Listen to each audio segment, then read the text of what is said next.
Bismillahirrahmanirrahim. Assalamualaikum warahmatullahi wabarakatuh. Ya, alhamdulillah ya, di kesempatan hari ini izinkan saya untuk mempresentasikan daripada tugas ujian tengah semester, yaitu mata kuliah akuntansi 2, dengan dosen pengampu yaitu Ibu Merintan Berlian SSAK CA. Ya.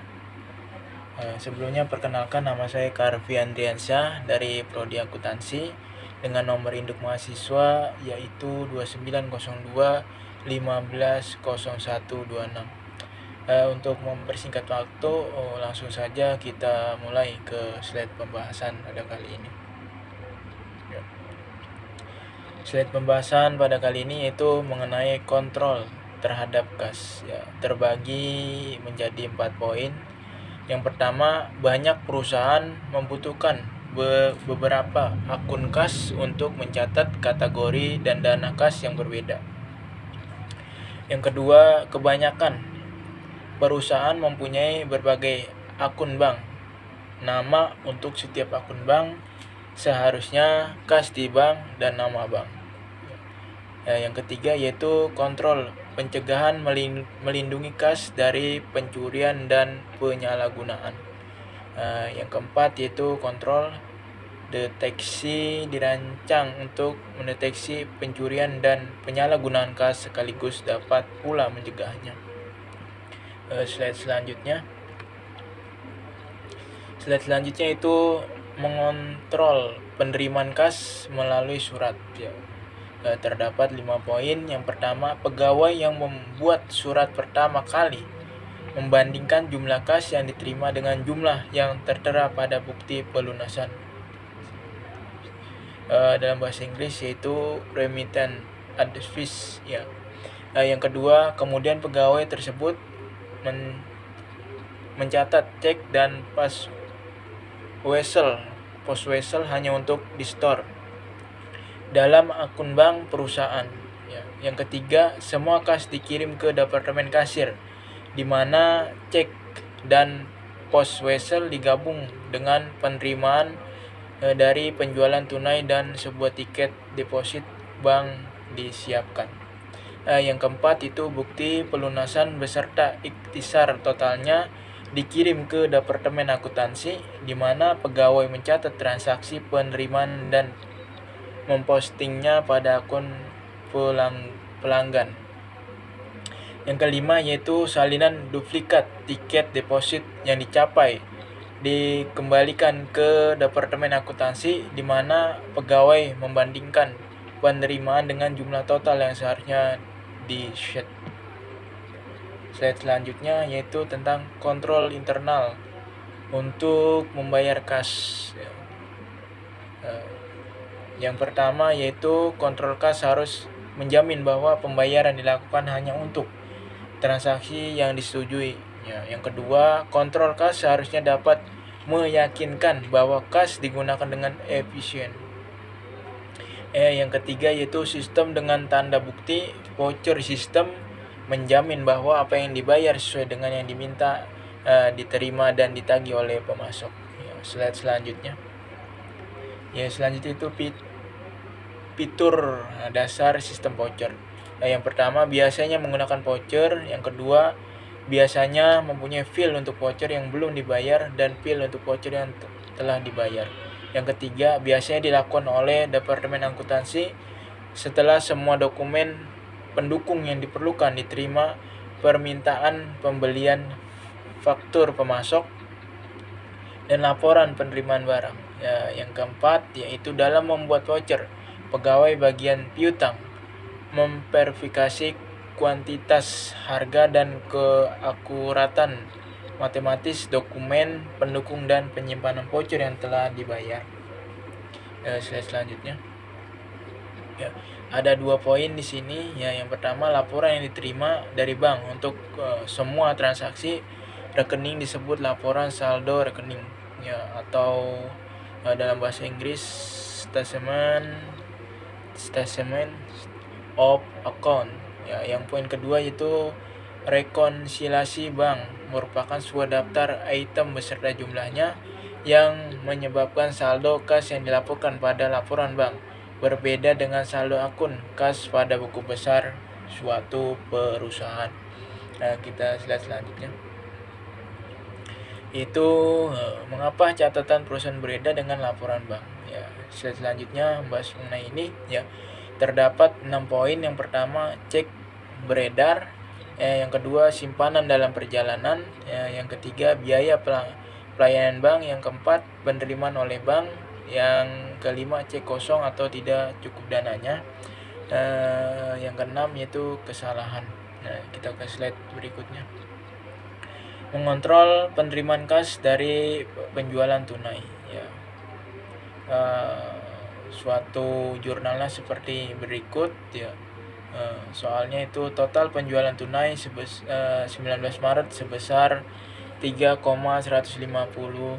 juta pada pita mesin cash register. Ternyata kas yang diterima hanya 3,142 juta di tangan. Jurnal sebagai berikut. Tanggal 19 kas berada di debit sebesar 3.142. Kas berlebih dan kurang berada di debit juga sebesar itu 800. Dan untuk penjualan berada di kredit sebesar 3.150. Ya, kita ke slide berikutnya. Jurnal selanjutnya yaitu jurnal terkait dengan rekonsiliasi bank. Ya, Juli tanggal 31. Ya, kas berada di debit sebesar 408. Wesel tagih berada di kredit sebesar 400. Piutang bunga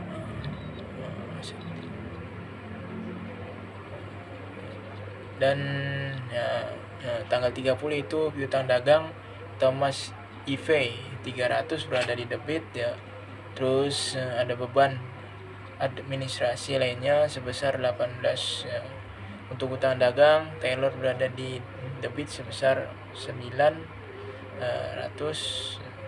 Untuk kas berada di kredit sebesar 327. Ya, kita slide berikutnya. Slide berikutnya yaitu kas kecil. Ilustrasi transaksi penggunaan kas kecil. Pada tanggal 1 Agustus mengeluarkan cek nomor 511 sebesar 100 untuk membuat dana kas kecil. Jurnalnya yaitu pada tanggal 1 Agustus kas kecil berada di debit sebesar yaitu 100.000. Kasnya yaitu berada di kredit sebesar 100.000. Untuk slide berikutnya. Analisis dan interpretasi keuangan. Solvabilitas adalah kemampuan perusahaan untuk membayar kewajiban. Ya. Analisis solvabilitas fokus terhadap kemampuan perusahaan membayar atau paling tidak mencukupi kewajiban lancar dan jangka panjang. Kemampuan ini biasa dinilai dengan menguji hubungan neraca. Ya. Kita ke slide berikutnya. Slide berikutnya itu klasifikasi piutang. Ya, kita membahas tentang piutang. Nah, untuk slide selanjutnya ini terdapat 3 poin. Yang pertama itu piutang dagang digunakan saat menjual barang atau jasa dengan kredit dan biasanya diperkirakan dapat ditagih dalam waktu yang singkat. Yang kedua yaitu wesel tagih. Digunakan saat memberikan kredit dalam bentuk yang formal secara tertulis disebut promissory note. Yang ketiga yaitu piutang lainnya termasuk piutang bunga, piutang pajak dan piutang dari karyawan. Nah, kita slide berikutnya. Ya. Selanjutnya itu piutang tak tertagih. Ya. Terdapat 4 poin. Yang pertama itu metode ini konsisten dengan matching principle. Ya. Yang kedua, manajemen membuat estimasi setiap tahun berapa bagian piutang yang tidak dapat tertagih. Nah, yang ketiga, beban piutang tak tertagih. Ya. Di debit dan penyisian piutang tak tertagih ya di kredit. Yang keempat, piutang yang benar-benar tidak dapat tertagih di debit ke akun penyisian piutang tak tertagih dan kredit ke akun piutang dagang. Kita ke slide berikutnya. Ilustrasi transaksi piutang tak tertagih. Ya. soal, yaitu tanggal 1 Desember Cynthia Richard mengestimasi uang sebesar 4 juta dan dari 105 saldo piutang dagang di perusahaannya kemungkinan tak dapat tertagih. Jurnalnya sebagai berikut. Ayat penyesuaian pada tanggal 31 Desember beban piutang sebesar yaitu 4 juta. Beban piutang tak tertagih sebesar 4 juta berada di debit, sedangkan penyisian piutang tak terduga berada di kredit sebesar 4 juta. Kita slide berikutnya. Jurnal berikutnya yaitu tanggal 21 Januari piutang John Parker sebesar 610.000 dianggap benar-benar tidak dapat tertagih. Januari tanggal 21 penyisian piutang tak tertagih sebesar 610.000 berada di debit. Terus piutang dagang John Parker sebesar yaitu 610.000 sebesar 610.000 berada di kredit. Slide selanjutnya. Akuntansi piutang tak tertagih. Terdapat 3 bagian. Metode ini tidak konsisten dengan matching prinsip. Itu yang pertama. Yang kedua, piutang yang terbukti tak dapat tertagih dan dihapus tahun tersebut menjadi tak berharga. Terus poin yang ketiga, beban piutang tak tertagih di debit dan piutang dagang di kredit setiap transaksi penghapusan. Kita slide berikutnya. Jurnal selanjutnya itu pada tanggal 10 Mei piutang Del Ross ditetapkan tidak dapat tertagih. Saldo sebesar 420.000 dihapus dari pencatatan. Jurnalnya sebagai berikut. Bulan Mei tanggal 10 beban piutang tak tertagih sebesar 420.000 berada di debit. Terus piutang dagang Del Ross sebesar 420.000 berada di kredit. Kita slide berikutnya. Jurnal selanjutnya itu jurnal pertama pada tanggal 1 November. Del Ross memberi cek sebesar 420 untuk membayar piutangnya. Jurnal sebagai berikut. November pada tanggal 1 piutang dagang Del Ross sebesar 420 berada di debit, sedangkan beban piutang tak tertagih berada di kredit sebesar 420. Slide berikutnya. Jurnal kedua itu pencatatan atas kas yang diterima dari pelunasan piutang Del Ross. November tanggal 1 kas sebesar 420.000 berada di debit. Piutang dagang Del Ross sebesar 420 berada di kredit. Kita slide berikutnya. Slide berikutnya yaitu wesel tagih. Wesel tagih merupakan dokumen tertulis berisi perjanjian untuk membayar.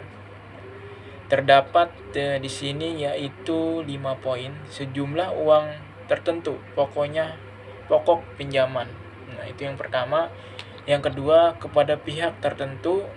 Yang ketiga itu di tempat tertentu. Yang keempat, pada tanggal tertentu atau sesuai permintaan. Yang kelima yaitu ditambah bunga pada presentasi tertentu dari pokok pinjaman per tahun. Kita slide berikutnya. Ini adalah tanggal jatuh tempo wesel tagih. Poin yang pertama itu tanggal kapan wesel dilunasi disebut tanggal jatuh tempo. Itu tanggal kapan dilunasi wesel, itulah tanggal jatuh tempo yang harus dibayar. Terus poin kedua yaitu tanggal berapa wesel 90 hari bertanggal 16 Maret jatuh tempo. Jadi rinciannya sebagai berikut. Jumlah hari wesel 90 hari, jumlah hari bulan atau Maret 31 Maret tanggal 16. Sisa hari bulan Maret sebesar 15 hari. Totalnya itu 75 hari. Jumlah hari bulan April yaitu 30 hari. Terus dilanjut 45 hari. Jumlah hari bulan Mei yaitu 31 hari. Sisa hari pada bulan Juni yaitu 14 hari. Itulah tanggal jatuh tempo vessel daripada vessel tagih ya. Kita ke slide berikutnya. Ya, untuk slide berikutnya telah selesai. Mungkin hanya ini yang saya presentasikan, kurang dan lebihnya saya mohon maaf. Saya akhiri, wabillahi taufiq walhidayah. Wassalamualaikum warahmatullahi wabarakatuh.